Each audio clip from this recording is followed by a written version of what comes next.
Bonjour tout le monde. Aujourd'hui, je vais vous présenter un cas de l'hybridisme où il y a deux types de l'hérédité. Hérédité non liée au sexe et hérédité liée au sexe. Cet exemple se trouve dans l'exercice extrait de l'examen national 2017, session rattrapage. Cet exercice comporte un ensemble de données concernant les deux caractères couleur de plumage et couleur des yeux chez les pigeons. Et la femelle des pigeons est toujours hétérogamétique XY alors que le mâle des pigeons est homogamétique XX. On a deux croisements avec des résultats et la première question nous demande de faire l'analyse des résultats des deux croisements et déduire le mode de transmission des caractères étudiés. Donc, comme je vous ai déjà dit dans les dernières vidéos, pour déduire le mode de transmission, il faut déterminer trois critères. Est-ce qu'il s'agit de dominance ou bien codominance pour les deux caractères? Est-ce qu'il s'agit d'une hérédité liée ou bien non liée au sexe pour les deux caractères? Et est-ce que les deux gènes étudiés sont liés, portés sur le même chromosome ou bien indépendants? Pour avoir ces réponses, il faut commencer par l'interprétation tout d'abord du premier croisement. Il vaut mieux de schématiser les données du croisement comme suit pour faciliter l'interprétation et la lecture des données. Donc on a croisement entre un mâle et une femelle pour avoir une filiation F1. Donc tout d'abord il faut déterminer qu'il s'agit de déhybridisme puisqu'il s'agit d'études de deux caractères liés à la couleur de plumage et caractères liés à la couleur des yeux. On a F1 est homogène puisque tous les individus présentent les mêmes caractères, plumage bleu et les yeux noirs.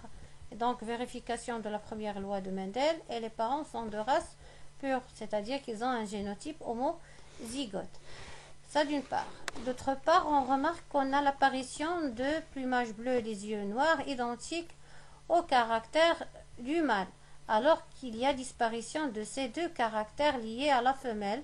Donc il s'agit de dominance absolue double pour les deux gènes étudiés. Et les deux allèles dominants sont responsables de la couleur bleue de plumage et les yeux noirs seront symbolisés par les lettres majuscules B et N. Alors que les deux autres allèles responsables de la couleur brun des plumages et la couleur des yeux orange sont récessifs symbolisés par B et N. Passons maintenant à l'interprétation du deuxième croisement pour déterminer ce qu'il s'agit d'une hérédité liée au sexe ou non, et est-ce qu'il s'agit de gènes indépendants ou bien liés. Donc, comme d'habitude, on va schématiser les données de ce croisement comme suit pour faciliter l'interprétation.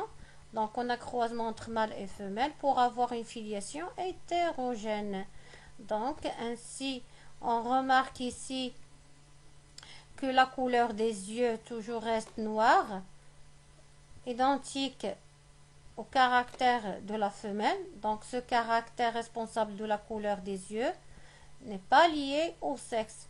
Alors on a changement de la couleur de plumage. On a plumage bleu et plumage brun au niveau de la première filiation F1. Donc on peut penser à une hérédité liée au sexe. Pour bien confirmer ça, donc il faut comparer les deux parents du deuxième croisement aux parents du premier croisement. Donc regardez, on a ici le mâle avec plumage brun et les yeux orange, identique aux femelles du premier croisement. Et la femelle du deuxième croisement qui présente plumage bleu et les yeux noirs est identique au mâle du premier croisement. Donc il s'agit de deux croisements réciproques ou bien inverses. Et on a obtenu des résultats différents. Donc, il faut penser à une hérédité liée au sexe. Donc, commençons par la couleur des yeux. On a toujours la même couleur, toujours noir, noir, noir. Donc, le gène responsable de la couleur des yeux est non lié au sexe, alors que le gène responsable de la couleur des plumes est lié au sexe et porté sur le chromosome X, puisqu'on a ici la couleur bleue de plumage chez les mâles identique à la femelle, et la couleur de plumage brun est identique au mâle. Donc il s'agit d'une hérédité liée au chromosome sexuel X. Donc, puisqu'on a deux gènes, un est porté sur le chromosome autosomique non lié au sexe et le deuxième est porté sur le chromosome sexuel X. Il s'agit donc des deux gènes indépendants. Maintenant, on a répondu à la première question. On va passer pour répondre à la deuxième question. La deuxième question nous demande de donner les résultats attendus dans le cas de croisement des mâles de F1 avec des femelles avec plumage brun et les yeux orange à l'aide d'un échiquier de croisement. C'est-à-dire, il faut faire l'interprétation chromosomique. Donc, on va représenter les parents.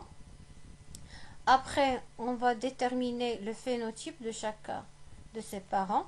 Donc, on a grand B, grand N, c'est un hybride. Et on a ici un parent birécessif. Passons maintenant à la détermination des génotypes. Il ne faut pas oublier que ici, le mâle est homogamétique. Donc, il faut présenter ici XX, puisqu'il est lié au sexe, alors que les yeux noirs sont portés sur des chromosomes autosomiques et l'hybride donc sera hétérozygote. Alors que pour la femelle est hétérogamétique, donc c'est elle qui va prendre XY, et pour la couleur des yeux, c'est autosomique, donc petit n, petit n. Passons maintenant à la détermination des gamètes. Ce mâle, puisqu'il est hybride, va produire grâce au brassage interchromosomique 4 types de gamètes avec le même pourcentage de 25%, et donc selon la vérification de la troisième loi de Mendel. Alors que pour ce parent, il va produire que 2 types de gamètes avec un pourcentage de 50%. Passons maintenant à la fécondation et on va tracer un échiquier de croisement pour représenter les données des gamètes pour chacun des deux parents. On a donc un mâle hybride et une femelle birécessif. Les gamètes produits par ce mâle hybride, on a 4 gamètes avec le pourcentage 1 sur 4 ou bien 25%. Également pour la femelle birécessif, on va représenter les gamètes 50% XBN et 50% YN. Maintenant, il faut remplir les cases résultats de rencontre entre les gamètes avec la détermination des phénotypes et le sexe de chaque individu obtenu. Donc, on va continuer de la même manière. Par exemple, ici, on a XBYNN, XBYNN. N'oubliez pas de terminer le sexe. Il faut faire attention que les mâles sont toujours homogamétiques et les femelles sont toujours hétérogamétiques pour ne pas faire des erreurs. Et maintenant, on peut compter combien de phénotypes on a obtenus. Donc, regardez, on a grand B grand N, petit b grand N, grand B petit n et petit b petit n. Donc, on a 4 phénotypes obtenus. Donc, on a 25% grand B petit grand N, 25% petit b grand N, 25% grand B petit n et 25% petit b petit n. Et voilà, on a pu répondre aux questions de l'exercice extrait de l'examen national 2017 rattrapage. Merci et à la prochaine, Inch'Allah.